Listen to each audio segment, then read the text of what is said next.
Jean-Luc Coronel de Boissezon, professeur à l'ICEP, notamment en droit constitutionnel. Je voudrais vous parler aujourd'hui de l'actualité politique, donc motion de censure adoptée, gouvernement renversé. Dans l'allocution télévisée subséquente, le président de la République a décrit une situation dramatique, un chaos provoqué, disait-il, par une alliance contre nature de partis anti-républicains. Évidemment, pour l'observateur, du point de vue du droit constitutionnel, l'argument est peu convaincant.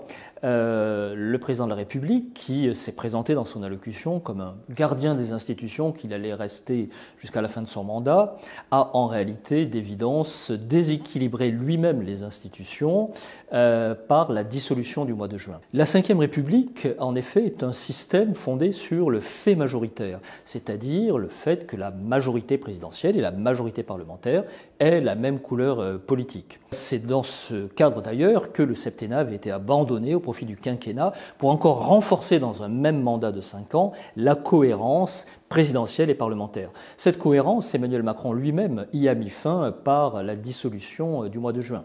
Il a donc en réalité été à l'origine, bien entendu, de ce déséquilibre, sinon de ce grand désordre.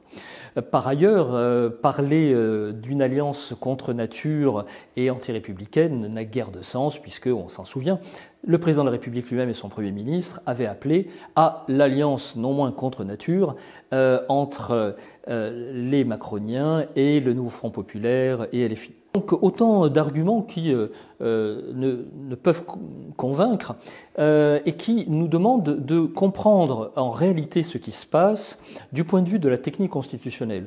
Ce qui a été actionné, c'est l'article 49, article qui organise, dans le cas du parlementarisme, les pouvoirs réciproques entre le Parlement et le gouvernement. Le gouvernement peut engager la responsabilité par l'article 49.3 et le moins qu'on puisse dire, c'est que les gouvernements de M. Macron ont usé et abusé de cela, puisque, vous vous en souvenez, Madame Borne avait utilisé pas moins de 23 49.3, c'était quasiment un par mois, ce qui était tout à fait exceptionnel et qui montrait un mépris en fait du Parlement, un mépris de la représentation parlementaire.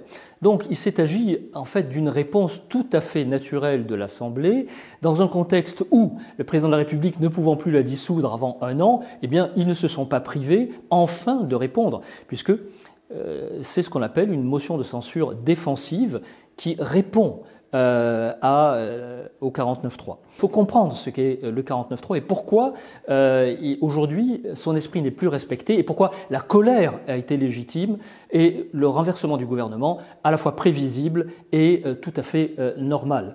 Parce que le 49.3, c'est une procédure de rationalisation du parlementarisme pensée par le général de Gaulle, Michel Debré, René Capitan, de façon à faire en sorte que les parlementaires n'obstruent pas la politique de la France dans la mesure où l'exécutif représente effectivement les intérêts de la France et du peuple français. Et cela signifiait que par le 49.3, le gouvernement mettait fin à une sorte de souveraineté parlementaire pour rendre au peuple, par l'intermédiaire d'un exécutif élu par le peuple, une souveraineté nationale et populaire. Dans le système de la Ve République, l'usage du 49.3 est indissociable, par conséquent, de la légitimité populaire de l'exécutif.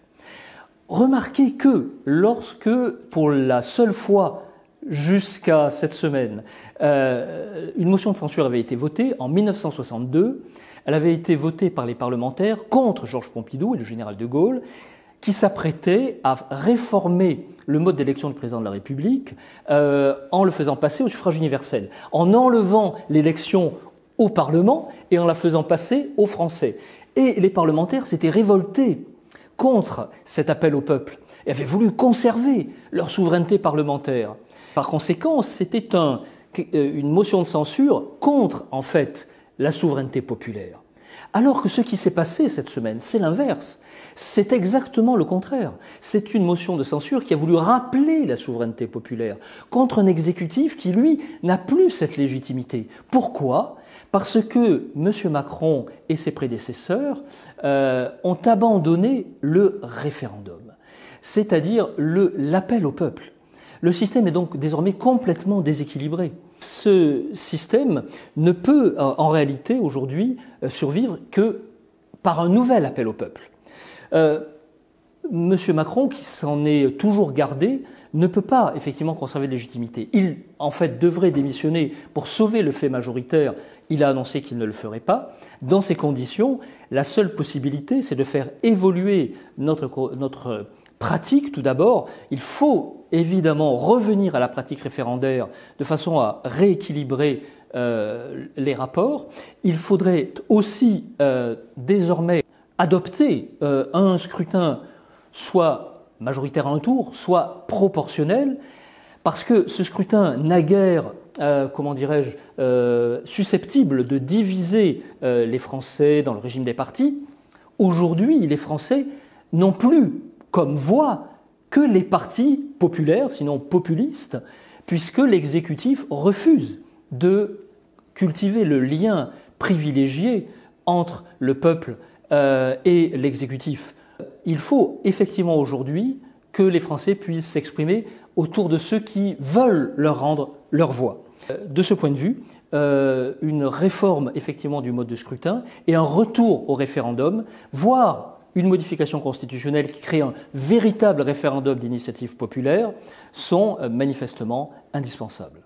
Si cette analyse vous a intéressé, sachez que nous développons de telles analyses dans les cours que l'ICEP donne en magistère 1 et 2, notamment en droit constitutionnel, où nous prenons, vous voyez, le champ nécessaire pour revenir au-delà des techniques, à l'esprit des institutions, forgées par notre histoire, et que nous devons nous réapproprier afin que notre histoire continue.